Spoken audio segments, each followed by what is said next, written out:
were fireworks in our studio last night, political fireworks between the Democrats hoping to serve out the remainder of Senator Inouye's term. Senator Brian Schatz and Representative Colleen Hanabusa went head-to-head for a full hour. Here now, one of the exchanges that caught the attention of a lot of our viewers.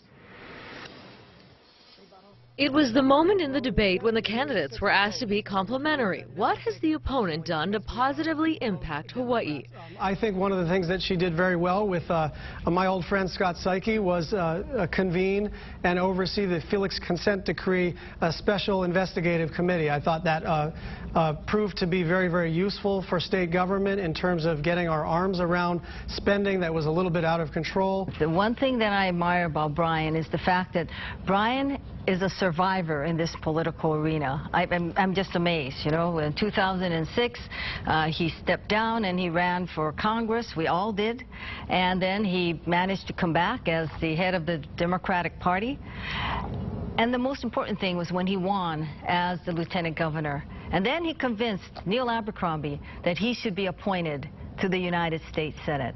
That's an amazing feat. One vote created somebody as the United States Senator for the state of Hawaii. That's something you've got to admire. KITV4 political analyst Neil Milner called Hanabusa's sharp response a left-handed compliment.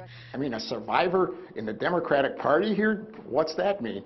So what do the candidates take away from last night's debate moving forward? What changes, if any, do they make as they head into the final month of campaigning? Milner says Schatz has more flexibility because he has a bigger campaign war chest. Federal records show he's raised about $4 million to Hanabusa's $2 million. First of all, they can do more with the traditional kind of ads or even the non-traditional kinds of ads.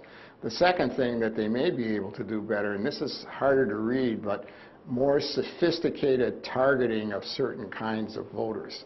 For Hanabusa, the message has to be clear. I think what she's saying is, I'm smarter than he is.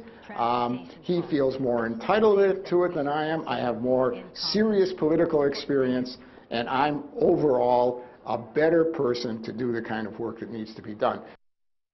And KITV4 will host a live debate in the Democratic primary race for Representative Colleen Hanabusa's District 1 seat. 7 Democrats will square off Wednesday, July 23rd. That's at 8 p.m. right here on KITV.